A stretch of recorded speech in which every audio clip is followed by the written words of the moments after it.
cabdillaahi ibnu cabbaas radia allaahu canhuma ayaa odhan jiray qofka cibaadaysta ee ilaahay xidhiidh fiican la yeesha ee salaadiisu ay hagaagto ee cibaadadiisa ilaahay aqbalo 5 nicmadood baa ilaahay adduunka dusheeda uu ku siiyaa nuurun fi lqalbi buu qalbigiisa ilaahay nuur buu dhex dhigaa wadiyaa'un fi lwajhi wejigiisana iftiin baa ka baxa waquwatan fi lbadani jirhkiisana ilaahay quwad iyo xoog buu geliyaa wasicatan fi risqi arsaaqadiisana ilaahay baa u waasiciyo u barakeeya wamaxabatan fi quluubi alkhalqi khalqigoo dhanna ilaahay qalbigooda kalgacayl baa ilaahay u geliyaa 5taas nicmadood waxaa lagu gaadhaa ee lagu helaa waa xidhiidhka ilaahay oo ku adkaada nuurun fi lqalbi qalbiga nuur baa ilaahay kuu gelin allah inoo geliyo allah ina siiya nuurkaas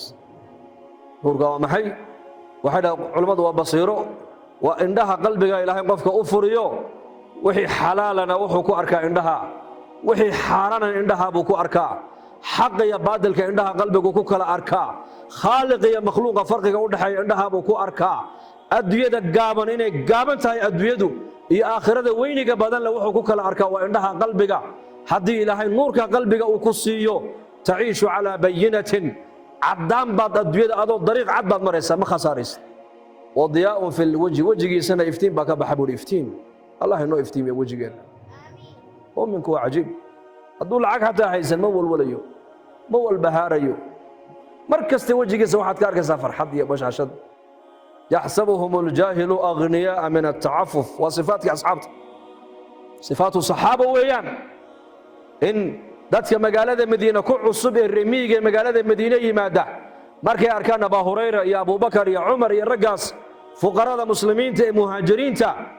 bashaashadda iyo farxadda wejigooda ka muuqata markay arkaan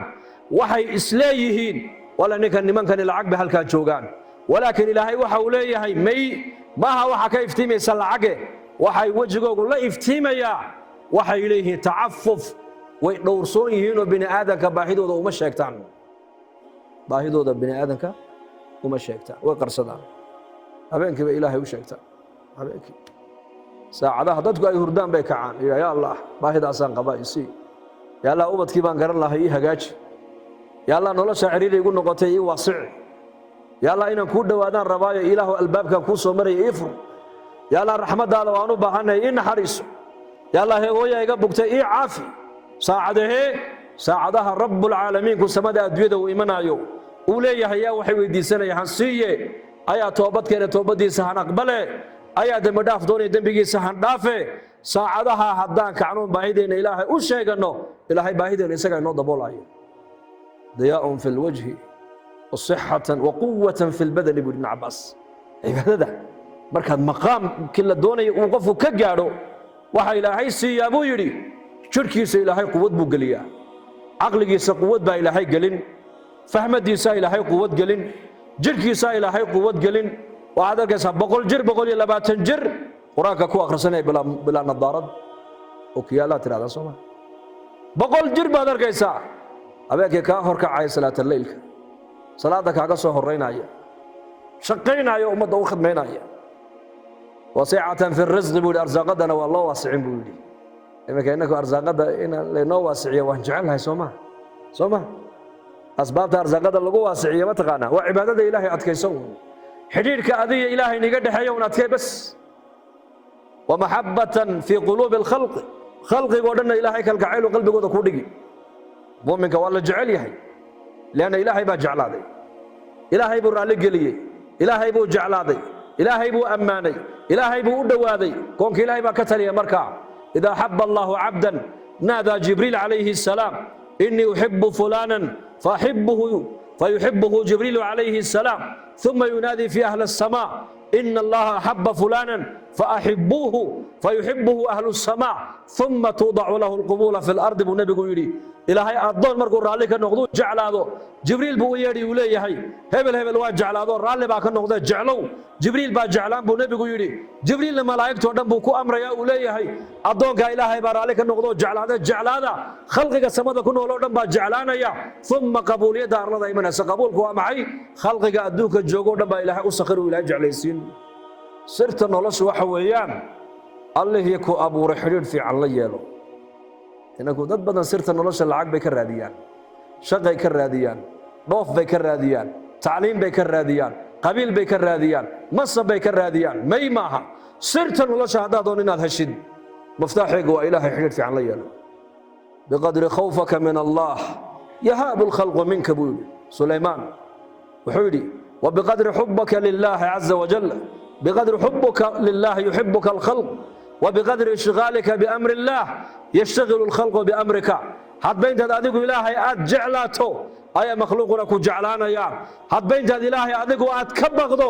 ayaa makhluuquna adiga kaa haybaysanayaan. hadba intaad ilaahay daacaddiisa iyo diintiisa aad naftaada ku mashquulisid ayaa makhluuqa kalena baahidaada loo diro, baahidaada ku daboolayaan. man kaana fii xaajati akhiihi kaana allahu fii xaajatihi. walaalkaaga muslimka markaad u gargaaraysid eed gargaarkiisa aad ku maqan tahayna adigana gargaarkaaga ilaahay baa kugu maqan ogow. bal fiirso, walaalkaaga muslimka ee islaamnimadu inaga dhaxaysaad u gargaaraysaa ood ilaahay ajar kaga doonaysaa. waad u khidmaysay, waxbaad u qabatay, waad u shafaacad qaaday, ergaad u noqotay ergo ya waad la socoto, waad raacday, meel baad u raacday muraadkiisii saad ula soo qomiso, adigana baahidaada ilaahay baa kuu daboolaya ogow. marka sirta noloshu waxa weeyaan ilaahay caza wajal xidhiidh fiican ula yeelano. qalbiga wuxuu ku raaxaystaa waa ilaahay dikrigiisa. khalqigu waxa ilaahay kuugu sakhiraya waa ilaahay daacaddiisa. waxa qalbigaada ku nuuraya waa ilaahay dikrigiisa. waxa arsaaqada lagugu waasiciya waa ilaahay daacaddiisa. waxa maaragtaanay nolosha caafimaadka aad ku heshaa waa ilaahay daacaddiisa. cibaada inaku maanta waxaa u haysanaa, dad badan u haystaan cibaadadani islaamnimadu iyo diintu inoogu yeedhayso. hadday soon tahay, hadday salaad tahay, hadday xaj tahay, hadday zake tahay, hadday diin laga shaqeeyo tahay, hadday diin dadka la baro tahay, hadday diin la barto tahay, haddii xijaab iyo astur la qaato ay tahay, waxaan u haysanaa cibaadadu inay aakhiro waxtarkeedu ka bilaamaayo. may adduunyadan aad joogto noloshaada yaree gaaban waxay ku hagaagaysaa waa ilaahay daacaddiisa. xidhiidh fiican la yeela allah bas. ilaahayna inakaa u baahan, ilaahay inakaa u baahan. kun lii kama uriidu akunu laka kama turiid. kitaabu طariiqu اlhijratayn, imaam ibn qayim aljawsi raximahullah qisad wuxuu ku sheegay nebiyullaahi muusa calayhi salaam markuu nebi shucayb adhiga uu jirayey,